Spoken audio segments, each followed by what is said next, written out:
अध्ययनों के अनुसार दुनिया भर में 1 अरब से अधिक युवाओं में सुनने की शक्ति कम होने का खतरा है। इसका मुख्य कारण यह है कि लोग आमतौर पर बहुत तेज आवाज में संगीत सुनते हैं। यह संगीत कार्यक्रम के कारण भी हो सकता है, लेकिन इसका एक कारण हेडफोन का उपयोग भी है। इसके अलावा दुनिया के 10% लोगों को पहले से ही सुनने से संबंधित समस्याएं हैं, लेकिन हम संगीत सुनने, पॉडकास्ट और यूट्यूब देखने के लिए हर समय हेडफोन का उपयोग करते हैं। तो क्या सब चीजें हानिकारक हैं? इसके बारे में क्या किया जा सकता है? इस वीडियो में हम इन सवालों पर और गहराई से विचार करेंगे, तो इस वीडियो को अंत तक देखें क्योंकि ये बहुत दिलचस्प होने वाली है। तो चलिए शुरू करते हैं। वैज्ञानिक काफी पहले से जानते हैं कि 100 डेसिबल से अधिक की कोई भी आवाज हमारे कानों के लिए हानिकारक होती है और यह समय के साथ सुनने की क्षमता को नुकसान पहुंचाती है और इससे होने वाले नुकसान को ठीक नहीं किया जा सकता है। इसीलिए 100 डेसिबल की सीमा बहुत अधिक महत्वपूर्ण है। क्या यह बहुत अधिक है या कम? अधिकतर लोग जिन्हें सुनने में कोई परेशानी नहीं होती है वह 70 से 90 डेसिबल की आवाज में संगीत सुनते हैं, जो कि बताई गई सीमा से थोड़ा कम है। वैसे अधिकतर हेडफोन निर्माता शुरुआती तौर पर ऐसे हेडफोन बनाते हैं जो 100 डेसिबल से अधिक का शोर उत्पन्न नहीं कर सकते। हालांकि कुछ हेडफोन अभी भी 120 डेसिबल तक की आवाज उत्पन्न कर सकते हैं। लेकिन यहाँ एक बहुत महत्वपूर्ण चीज है। एक शांत कमरे में हम 70 डेसिबल की आवाज पर संगीत सुन सकते हैं। हालांकि अगर हम किसी शोर शराबे वाली सड़क पर या शोर शराबे वाली ट्रेन में सफर करते हैं तो हमारे कान अपने आप उस जगह के शोर के अनुसार समायोजित हो जाते हैं। इसीलिए ऐसी जगह पर हम 70 डेसिबल पर संगीत नहीं सुन सकते, इसीलिए हमें आवाज बढ़ानी पड़ती है। इसीलिए शोर शराबे वाली जगह पर व्यक्ति अपने हेडफोन की आवाज को अधिकतम स्तर तक बढ़ा लेते हैं, जिससे आवाज 100 डेसिबल या उससे अधिक स्तर तक पहुंच जाती है। जैसा कि अब हम जानते हैं कि शोरगुल वाले माहौल में संगीत सुनने की तुलना में शांत कमरे में संगीत सुनना कहीं अधिक सुरक्षित होता है, लेकिन कुछ और भी है जिसके बारे में आपको जानना चाहिए। हेडफोन कई तरह के होते हैं।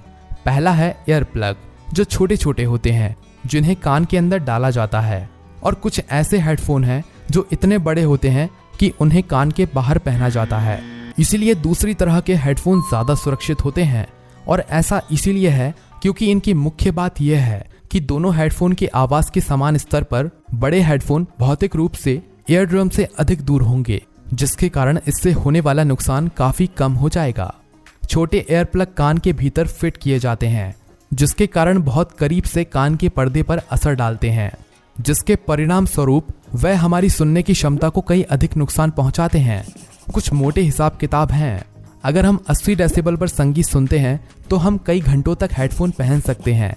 हालांकि अधिकतम 100 डेसिबल पर 15 मिनट तक ही संगीत सुनना हमारे कानों के लिए सुरक्षित है। तीसरा और सबसे महत्वपूर्ण बिंदु वह है जिसके बारे में आपको जरूर जानना चाहिए। यह नॉइस कैंसलिंग फंक्शन है। अगर आपके हेडफोन में यह विशेषता है तो आपको इसका उपयोग जरूर करना चाहिए, और यह सब आपके आसपास के शोर स्तर से संबंधित होता है। हम अपने आसपास जितना अधिक शोर सुनते हैं, हम हेडफोन की आवाज को उतना ही अधिक बढ़ा लेते हैं। इसलिए अगर नॉइस रिडक्शन कम हो रहा है तो हमें आवाज को अधिकतम स्तर तक बढ़ाने की आवश्यकता नहीं होती है और हम आवाज को कम रख सकते हैं। इसीलिए नॉइस कैंसलिंग हमारे कानों को नुकसान से बचाता है। चलिए अब संक्षेप पर बात करते हैं। सबसे पहले और सबसे महत्वपूर्ण बात यह है कि हेडफोन खतरनाक नहीं होते हैं, बल्कि उन्हें तेज आवाज में उपयोग करने की आदत खतरनाक है। हमारे आसपास जितना अधिक शोर होगा, हम आवाज उतनी ही अधिक बढ़ा देंगे। इसके अलावा हेडफोन ईयर प्लग की तुलना में कम नुकसान पहुंचाते हैं। हम हेडफोन को कितना अधिक उपयोग करते हैं ये भी बहुत महत्वपूर्ण है। उदाहरण के लिए आपको अपने हेडफोन का बहुत तेज आवाज पर उपयोग कभी भी 15 मिनट से अधिक देर के लिए नहीं करना चाहिए। अगर आप कम आवाज पर रखते हो तो आप हेडफोन को हर दिन कई घंटों तक पहन सकते हो। वैसे दोस्तों, क्या आप हेडफोन पहनते हो? अगर हाँ तो किस तरह का? कमेंट्स में लिखें। ये बहुत दिलचस्प हो जाएगा। और अब मैं आपको सुझाव देना चाहता हूँ कि आप मेरा पिछला वीडियो जरूर देखें, जिसमें मैंने बात की है कि क्या अमर होना संभव है। ये जानकारी बहुत रोमांचक है। वीडियो का लिंक अभी आपको स्क्रीन पर दिखाई दे रहा होगा, और इस लिंक को हम अपनी डिस्क्रिप्शन में भी दे देंगे, और हमने इसे टॉप कमेंट में भी पिन कर दिया है। इसे देखना बिल्कुल ना भूलें। और अगर आपको इस वीडियो में मजा आया हो तो इसे लाइक करें और मेरे चैनल को सब्सक्राइब करें। चलिए तो फिर अमरता के बारे में वीडियो पर मिलते हैं। धन्यवाद।